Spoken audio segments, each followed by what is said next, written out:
Já o próximo ano tem sido mostrar ao governo federal a necessidade de que a Codevasf volte a ter uma atenção prioritária na questão do abastecimento de água e saneamento.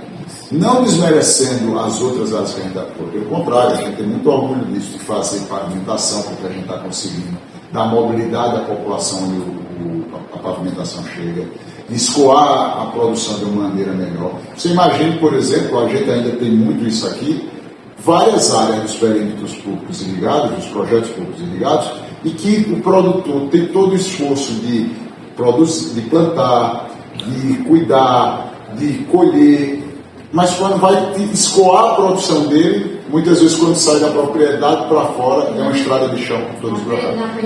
Então veja a importância que a pavimentação tem no escoamento das produções e mais ainda, em ajudar a mobilidade das pessoas. Você pega, por exemplo, o Nilo Coelho e Maria Tereza, como exemplo, lá atrás, há anos atrás, há mais de 40 anos atrás, quando eles foram dimensionados, você foi pensar na realidade para agrovilas, que talvez teriam ali no máximo 50, 100 famílias.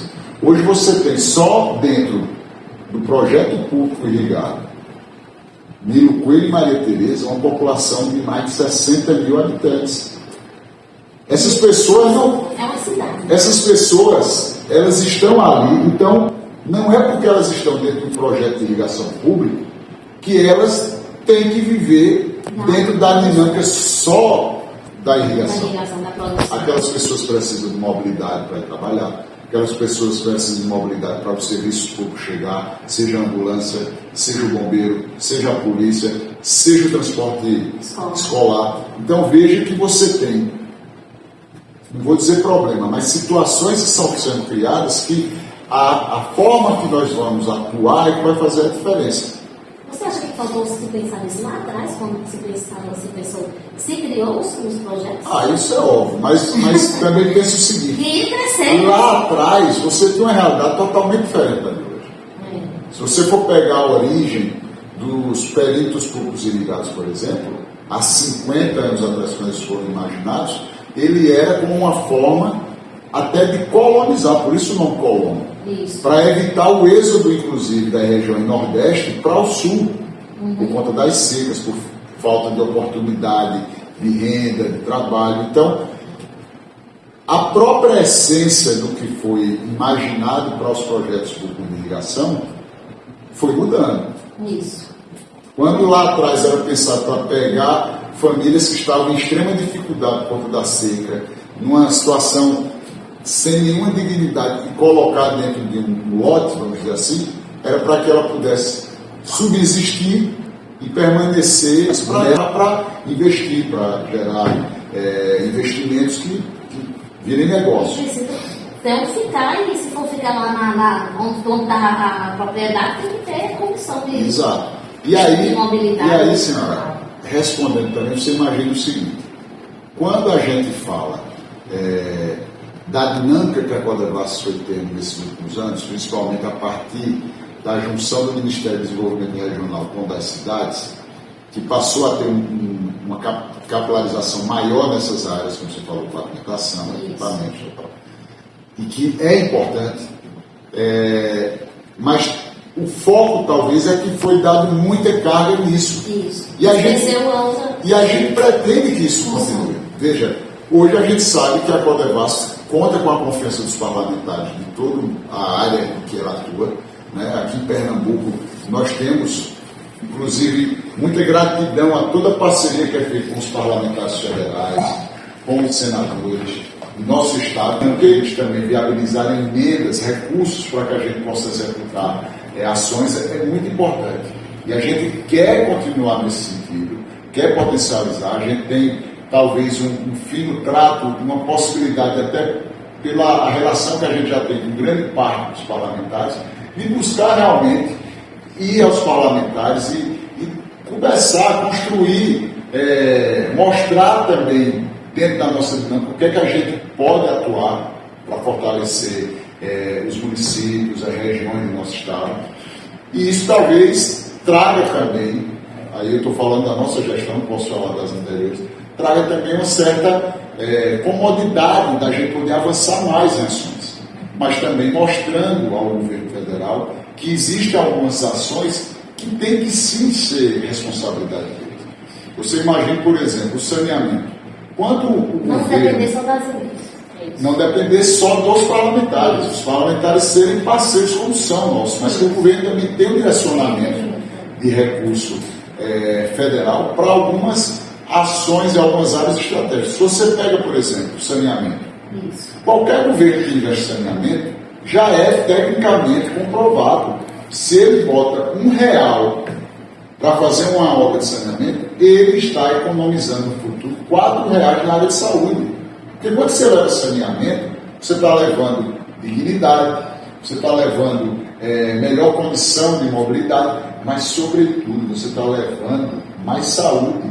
Isso. Porque aquelas pessoas não vão estar afetadas com o esgoto que está correndo a céu aberto, com a poeira, com a lama, com todo tipo de intempérie que é comum onde não existe saneamento.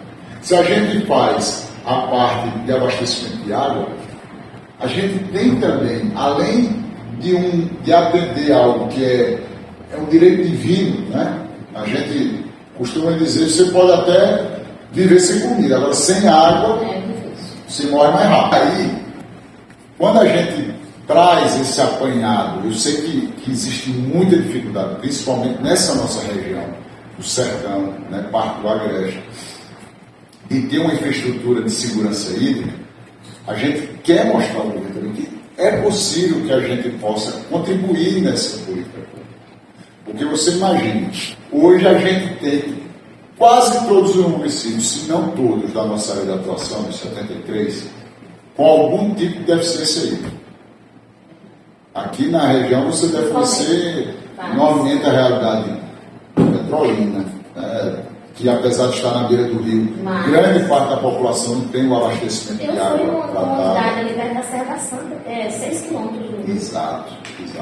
Alto da Serra, se não me engano. Lagoa Grande, Dormentes, todos esses municípios aqui, sem contar os outros que estão em outras regiões, Araripina, Oricuri, Exu, o Pajeú, certo? Enfim, todos os municípios quase têm deficiência de infraestrutura aí. É possível a gente mudar essa realidade de uma hora para outra? Não. Vai exigir, primeiro, expertise nossa, para que a gente possa estar fazendo os projetos, para que na hora que a gente tiver garantido o orçamento já possa executar. Você tem que saber a estrutura daquilo, planejar, projetar.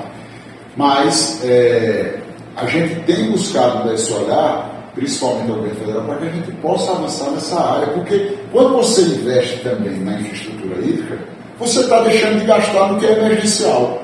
Imagine todo ano o orçamento emergencial para as operações carro-pipas. A partir do momento que a gente faz uma obra de infraestrutura hídrica, a gente vai diminuir aquele orçamento que vai ser gasto ali. A gente vai deixar o que é emergencial para o emergencial. É uma dependência, né? E é ruim, né? Tá dependendo. Muito ruim.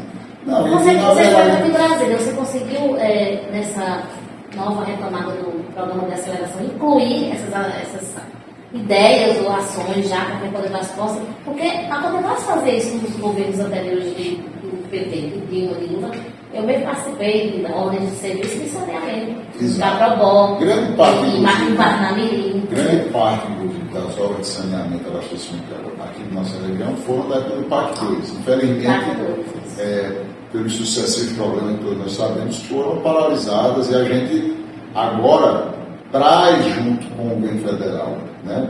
Na verdade somando com ele, a partir do PAC, novo PAC, que grande parte dessas obras que estão paradas, elas voltem a ser retomadas. Esse é o foco do PAC. Mas não chegaram nem a ser concluídas. Muitas não. Tem uma aqui no Nova Descoberta de abastecimento da água, que era a Codevasf também, não sei se vocês sabem. Que ele estava para ser também finalizada na época.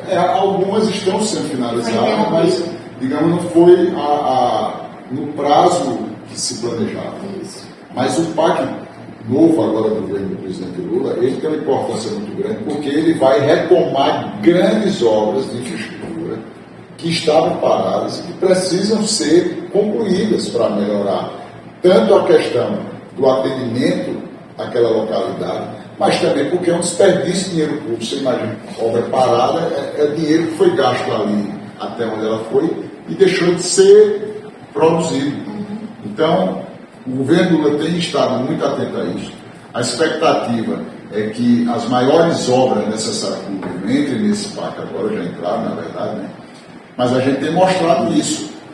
As que não entraram agora, que fiquem para um segundo momento, até porque o PAC, ele, diferente dos outros, ele pretende fazer áreas temáticas, digamos.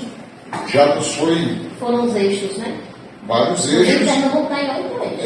E os novos. E fora os eixos já identificados, alguns específicos, como por exemplo, o governo federal já está preparando o PAC da irrigação, que é para avançar em ações de modernização dos perímetros, fazer outros onde possível, né? Finalizar outros, como é o caso aqui do Pontal, que a gente tem tanto. Na demanda do Canal do Sertão antiga, né? O Canal do Sertão é uma obra que precisa ser, talvez, redimensionada, né? Até por conta do momento que a gente vive, mas são muitas ações que podem ainda ser feitas e a gente espera, pelo compromisso que o presidente Lula tem com o nosso país, que ele possa fazer isso. Mas dentro dessas ilhas da nossa Brasília, o maior trabalho tem sido esse de articulação, para mostrar necessidades. A gente sabe que a gestão pública tem uma série de demandas, mas a gente precisa estar mostrando a nossa vida para dentro das possibilidades de serem priorizadas. Então, você acredita que essas suas sugestões, intervenções lá em Brasília, né, essa questão da volta das obras de infraestrutura hídrica, de saneamento, podem, digamos assim, esse ano do cinquentenário, já pode ter alguma sinalização do governo para que sejam retomadas ou alguma coisa desse tipo? Eu estou muito confiante, primeiro porque o presidente Lula pretende lançar um programa que, assim como foi o Luz para Todos, que levou a eletrificação, principalmente para a área rural de todo o nosso país, uma água para todos, né? Que você possa somar ali várias formas de atuação, de obras, de infraestrutura hídrica para melhorar o acesso à água. Né? A gente tem mostrado também quais são as prioridades nossas aqui na área. Nós, desde que chegamos, temos buscado, inicialmente, mostrar, dentro do que já existe, de ações que já iniciaram, de obras que foram iniciadas, estavam por alguma coisa ou outra parada ou suspensa, que a gente pudesse retomar isso. E acho que esse feedback do governo federal tem sido positivo. Nós temos dialogado muito em relação à região de Itaparica, que é uma situação que há 37 anos sofre com, para quem não conhece, toda a região da área de Itaparica foi reassentada, né, para a construção de uma barragem, a barragem Luiz Gonzaga, lá em Petrolândia, né, que era a barragem de Itaparica, e com essa desapropriação a Chesf tinha prometido criar perímetros irrigados para realocar essas famílias e assim possibilitar que eles tivessem, né, mesmo com a perda ali de sua propriedade, de seu local, uma compensação para continuar avançando. E isso, durante 37 anos, nunca foi realizado em sua plenitude. Muitas pessoas, inclusive, já morreram nessa expectativa e não viram esse sonho concretizado. E agora a transferência de direção essa parte é um fácil, né? Na verdade, a partir da privatização da Chesf, começou-se um problema muito maior, porque, se eu posso resumir, digamos assim, quem comprou a Chesf não comprou Itaparica, apesar de ser a mesma coisa, apesar de Itaparica ser responsabilidade da Chesf. E aí, à época, o governo passou para que a Codevasf, que já fazia operações de manutenção, custeado pela Chesf, a Codevasf, pela expertise, ela só fazia, digamos assim, administrar aquele perímetro, mas não era dela aquele perímetro, não era proprietário dela. Mas a responsabilidade que é da Chesf acabou sendo repassada para a Codevasf de uma maneira, podemos dizer assim, desarrumada, né?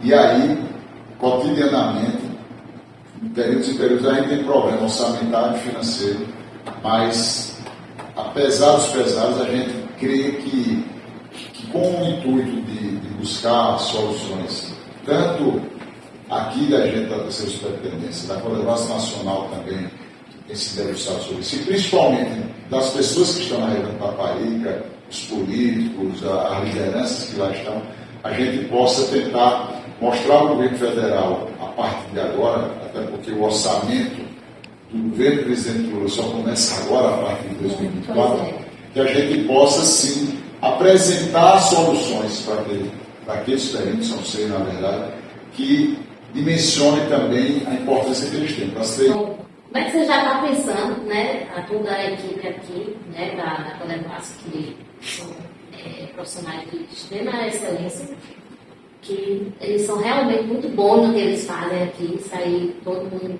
os elegendo os profissionais da Codevasf, falo, cada qual tem algum defeito, mas na hora de pegar no batente, no serviço, eles estão para essa luta mesmo. Mas vocês sabem que aqui é uma instituição que tem a questão da política que envolve, principalmente nessa região aqui do Vale do São Francisco. Então, você já está preparado para lidar com isso e também como separar um pouquinho desse ano que você vai ter que, acho que tem algumas ações pensadas já nesse ano aqui do cinquentenário da instituição aqui na região.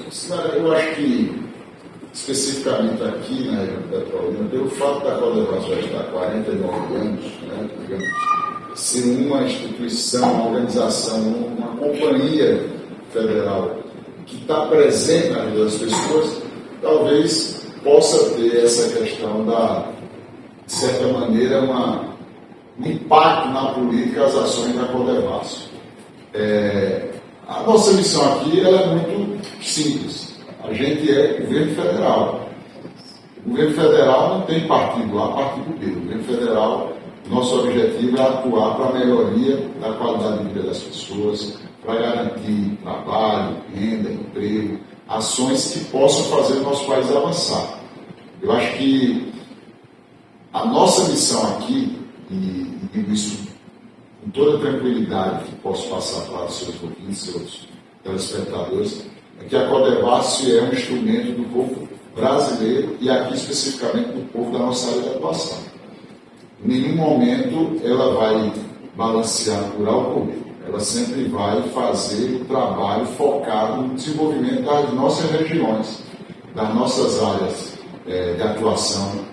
É claro que o período eleitoral, de certa maneira, traz uma necessidade de atenção maior para não impactar, talvez, desvirtuadamente uma ação que possa chegar às pessoas identificar que veio em um período eleitoral. Longe disso, a gente trabalha muito com planejamento, monitoramento, e aqui a gente já está se preparando para 2024. A gente já encerra agora 2023, trazendo o plano de ação para 2024, e nosso objetivo é entregar o máximo de ações possíveis antes do período eleitoral, né? Já para evitar isso, até porque você tem algumas limitações legais que vão, durante o período eleitoral também, não permitir que a gente faça algumas ações. Então, isso é muito importante. E mais do que tudo, tentar passar para a população esse empoderamento de que elas compreendam que nós, na verdade, somos empregados da população. Cada pernambucano que está dentro de um dos 73 municípios que nós estamos, é que mandam aqui. O povo precisa ter essa compreensão que, na verdade, todos os funcionários da Codevasf, e reforçando o que você disse, que tem um quadro técnico incrível, né? Todas as áreas aqui são áreas muito técnicas e que têm profissionais capacitadíssimos. Essas pessoas, assim como o superintendente, na verdade são empregados públicos e que a gente tem que ter o nosso foco, o nosso olhar para o desenvolvimento, principalmente das pessoas e das áreas em que elas vivem. Não adianta a gente fazer ações que muitas vezes podem ser bonitas no formato, mas não ter o conteúdo de ser usual, de ser eficiente, de melhorar do que se propôs para as pessoas. Esse é o nosso trabalho, a gente tem essa capacidade de dividir muito bem essas situações e acho que o governo federal tem mostrado isso. A partir do momento que você teve a posse do presidente Lula, né? Ele assumindo a presidência, a gente percebe que eleição, disputa eleitoral é durante o período eleitoral. Governo é governo para fazer a melhoria do país, do nosso estado, dos nossos municípios, principalmente de quem morre deles. Não adianta a gente fazer um trabalho trazendo a política. A nossa política é sim melhorada pelas pessoas. Então, o governo do presidente Lula tem mostrado isso, você tem visto como boa comunicadora e antenada que ele tem feito um esforço tremendo para se juntar com todos os governantes, gestores do nosso país, porque o importante e prioritário é se fazer o avanço cada vez mais. E qual vai finalizar a sua marca esse ano, em 2024? Você quer deixar? O que é que você vai deixar de marca em 2024? Olha, eu acho que esse ano a gente tem alguns bons dados e números que a gente vai até dispor para a comunicação a partir do início do ano que vem, mas talvez o nosso maior triunfo foi essa capilaridade de diálogos que a gente conseguiu criar a partir das pretendências.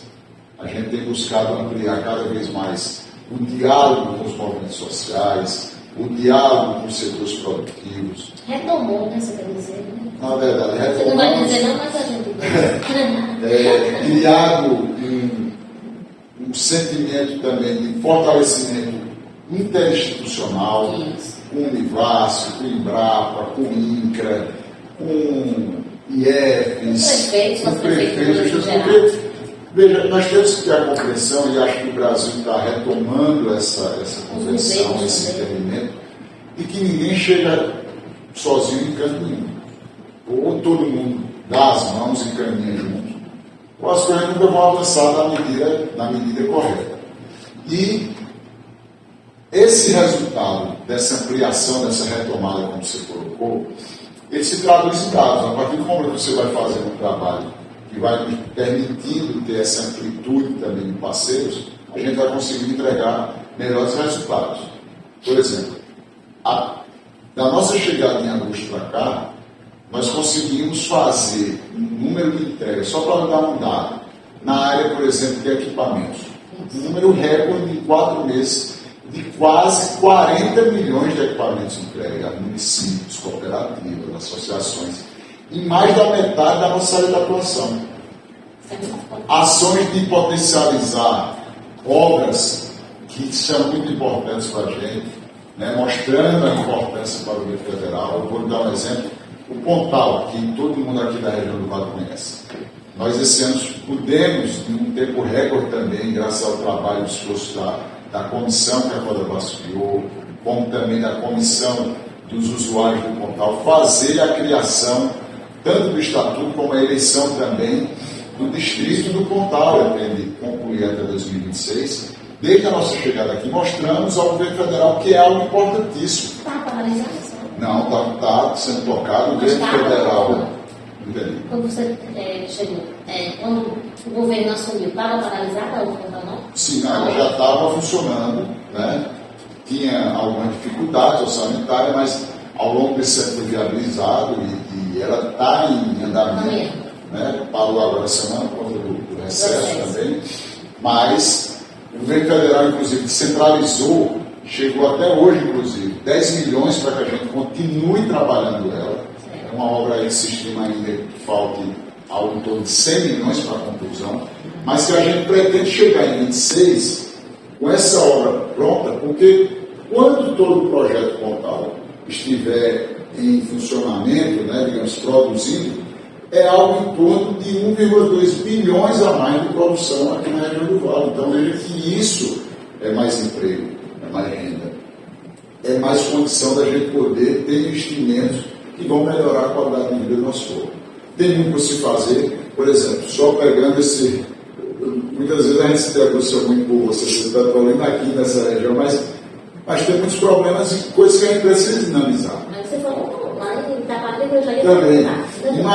Imagine quem está produzindo hoje no Pontal Sul, daqui a pouco vai ter um grande número de mão de obra. Essas pessoas, pela distância, precisam também ter habitação naquela região, ter uma estrutura estrutura que permita também ter acesso aos serviços públicos, às compras. Então, são coisas que no dia a dia a gente vai ter que dialogar, que ir construindo, e a gente só constrói isso escutando todos os setores, tanto o setor produtivo, tanto o setor social, para que a gente ache soluções. Os problemas sempre vão existir, como eu digo. A diferença vai ser a forma que a gente vai atuar sobre eles. E o Pontal é algo que nos remete muito a digamos, esse dinamismo de estar correndo atrás de resolver, de buscar inovações, para que a gente não repita também o que você disse que foi o erro lá atrás. Essas coisas a gente já viu que não é tão legal acontecer, para que não ocorra tanto no Pontal. E mais, um dos trabalhos da gente também é pensar o futuro. Hoje a gente tem uma obra que pretendemos concluir 26 com o Pontal. Mas na área de irrigação, quais serão os próximos projetos de Pernambuco? Na área de abastecimento de água, será que a gente vai se contentar só porque já tem um projeto para fazer de Não, eu estou falando do todo, de 73 municípios da nossa atuação. A gente precisa sempre pensar no futuro também. Então, cada gestão escutar, apurar aquilo e apresentar também ao governo central nosso, ao governo do presidente Lula, alternativas para o futuro. O Brasil, a gente tem que ter essa cultura de planejamento. A partir do momento que a gente não planeja hoje, a gente não sabe como vai ser amanhã. E se a gente está falando hoje, que a gente já tem, pegando outra área, uma dificuldade de infraestrutura aí na nossa região, você imagina daqui a 10, 20, 30 anos que a perspectiva é a população não aumentar. E é isso que o presidente sempre fala, né? Se tem essa previsão, esse planejamento, ele sempre fala essas palavras, né? Eu esqueci de perguntar a você, na questão a gente tem nosso projeto pioneiro, bebedouro. As pessoas não demandam muito da gente, da imprensa, um olhar mais atento da Codevasf, do próprio governo federal. E também, como é que está o projeto?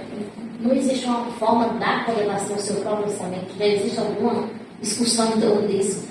As superintendências têm uma maior liberdade com esses orçamentos, digamos assim, até porque cada superintendência sabe quando é que o seu carro aperta, como você falou agora, essas duas coisas, o bebedouro e orçamento próprio. Eu tenho o mesmo zelo que eu tenho pelo bebedouro e pelo Coelho Maria Tereza da América. A nossa gestão aqui é igual. Não existe um maior, um menor, um melhor, um pior. Para se ter ideia, bebedouro foi o primeiro distrito que eu fui visitar. Estive lá com... Fazia muitos anos que não tinha ido um superintendente lá. Exato. E pela importância histórica que tem de ter sido o primeiro, né? Inclusive tem validades, quando a região é o primeiro do Brasil, a gente não pode deixar Pernambuco no jeito que são, não deixar de ter o nosso país. E o bebedouro é fruto também de muitos que a gente começou. Talvez a dinâmica que foi pensada para ele inicialmente acabou com o advindo de outros períodos irrigados, tanto aqui em Pernambuco, como na Bahia, como em outro estado, você acaba talvez desbalanceando. Não posso aqui fazer um juízo de valor. Agora, a nossa gestão tem buscado, em todos os períodos de irrigação, dialogar com todos os distritos onde já existe, como é o caso do PINC, como é o caso do Distrito de Bebedouro, como é o caso do Distrito do Pontal agora, para que a gente possa somar esforços para avançar cada vez mais. Via de regra e legal, você tem a gestão desses períodos, principalmente mais antigos, né? A gestão pelo distrito. Mas a gente sabe que realidades são realidades. Por exemplo, o distrito agora do Pontal, eles precisam de uma atuação muito mais forte e presente da Codevasf por estarem se implementando. Né? Ainda estamos lá no modelo de cogestão. Para que eles, daqui a pouco, quando assumirem a gestão, ter a robustez de poder tocar. O bebedouro nós temos virtudes e defeitos também. O seu projeto bem mais antigo, né? Mas nós temos conversado principalmente com o distrito para poder potencializar ele. Já fizemos algumas experiências agora, por exemplo, o Banco do Nordeste está se debruçando sobre uma situação muito antiga que eles tinham lá, de empréstimos e tudo, que acabava muitas vezes não possibilitando com que os produtores tivessem um acesso maior ao crédito, graças ao endividamento, mas também buscar inovar no tipo de gerenciamento e funcionamento dele. Né? É o caso, por exemplo, do vendedor, que tem algumas áreas já que, graças a essa articulação deles, hoje é de energia fotovoltaica. Como é que a gente pode potencializar isso?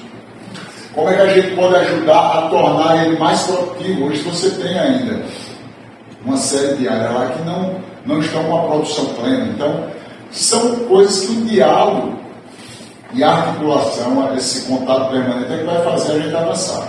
Mas eu que é o orçamento da Codevasf? Hoje o orçamento da Codevasf, autonomia, digamos assim.